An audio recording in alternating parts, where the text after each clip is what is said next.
There we go. Let's do that a little bit. Okay.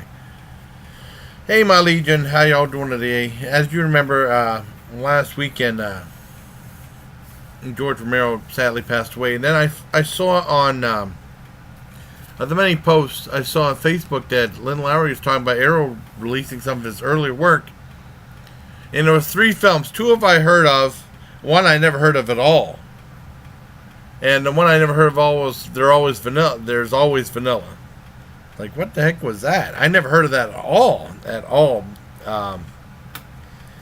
And the other 2 were Season of the Witch and The Crazies. I heard of both those. And then The Crazies actually got remade a few years back. And that was a really good remake, too. Now, the one thing... so I was really happy she found out about that. And I want to talk about the other 2, Season of the Witch and... well, let me talk about There's Always Vanilla. He was talking about it. He very seldomly talks about the movie. He said that's his worst film. He said the movie's a complete mess. The writer was lazy. And he said that... there was a little interview I saw on YouTube when he talked about it a little bit. And he said that it was a movie that might have been a success, but he had a bad distributor for it. Because if you remember, he had a problem with Night of the Living Dead where he filed the papers for it. I guess he made a mistake in something like that. After 4 years, it went into the public domain because his original Night of the Living Dead, which was a huge hit, ended up being a public domain movie now. You know. And then his second film, this one, was made in 1971. Well, that was made in 1968 from Latent Image. He even had the beginning of the film from Latent Image. That was his production company at the time. He said that his distributor was really bad. He only showed it in a couple theaters and he kind of like gave up on it. And George Romero said that he didn't know if it would have been a success or not, but I mean, he just kind of folded his hands. I never heard of the film. And then after the Crazies and stuff like that, he started doing movies like Martin and stuff, and those had better distribution companies like United Film Distribution Incorporated or something. And they were the ones that did like that. I think they did Martin. I know they did Dawn of the Dead, and they did Night Riders, Creep Show, and that was also with Laurel also.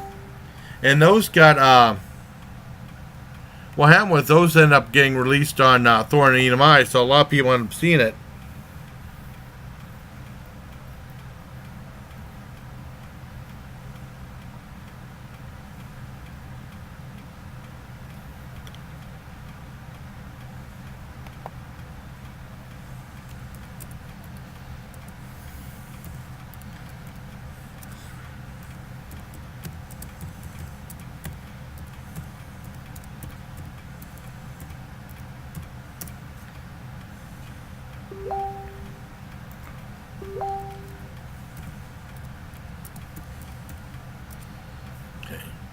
And like I said, I got interrupted on Facebook. Like I said, these are live. And they got distributed by bigger distribution. Because Dawn of the Dead was a huge smash hit overseas, especially. I mean, that's when he really got. Because these other ones were a little bit wanted to fell on the radar. And after I think Day of the Dead, I believe it was 84, 85. There was a video company called Vista Video that said they were going to release some of his more obscure films. They released Season of the Witch and The Crazies. Now, I read The Crazies. I really liked it. Crazies was more like his first return to horror. Where Season of the Witch was kind of like that. It was it was more like There's Always Vanilla with relationships, midlife crisis, and then it dealing with witchcraft also. And that was a little bit of return. And then I saw on YouTube it was also called Hungry Wives. That was made in 72 and The Crazy was made in 73. But I never heard of There's Always Vanilla. And like I said, since then, those are just smaller movies that just didn't get the footing that they probably would have. Now, what is up with There's Always Vanilla? I found it on YouTube. I looked it up. Let me see. It's on YouTube. And basically, it's he called it his only romantic comedy.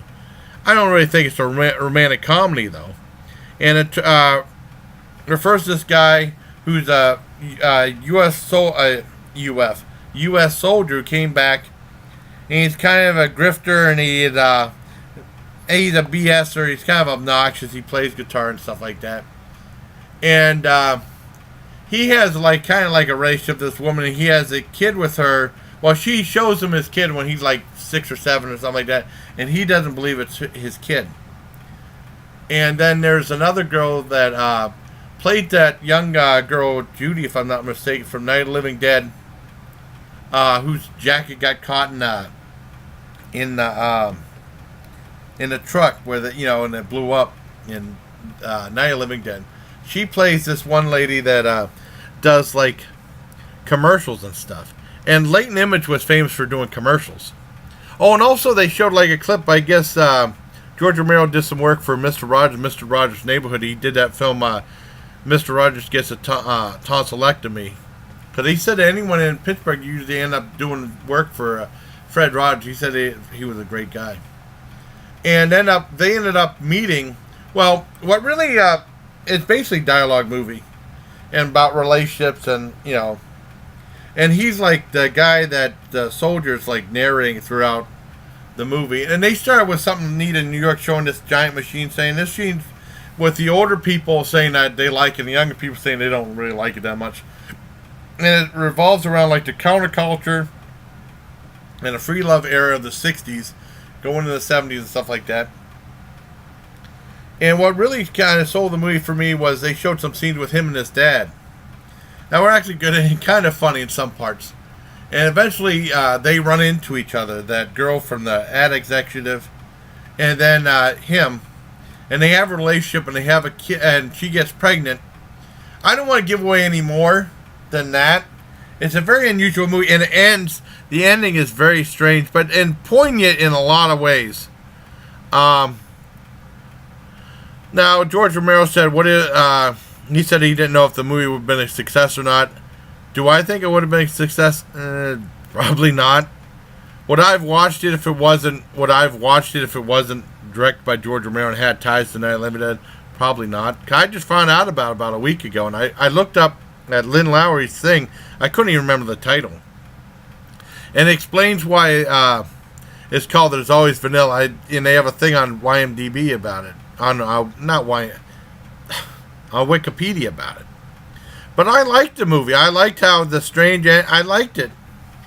And there's like, the guy said they're coming to get you, Barbara. Russell Strainer has a small part in it. And then that sheriff from the movie has a small part in it. And then that one guy that, with a real deep voice that was in Dawn of the Dead has a small part in it too. I think he was the one. I can't remember what he said. I just can't remember. It eludes me.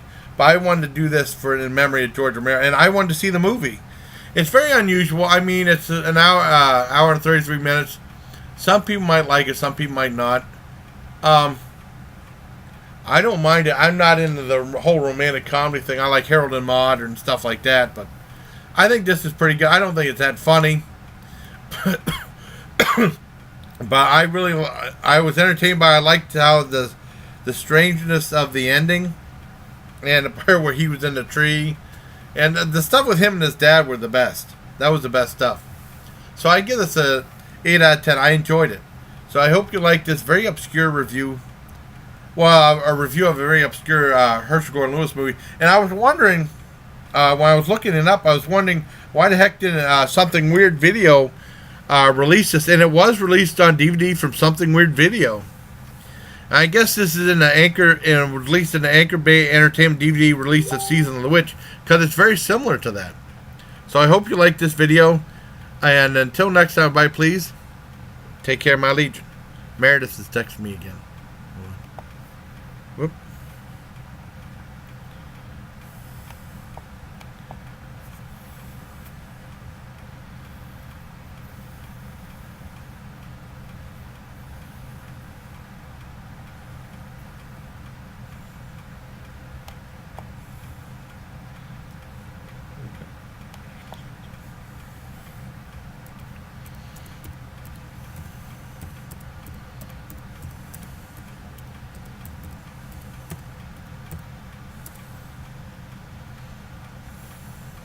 Okay. But I better. It'd probably help if I stop recording this. All right. Take care, everybody.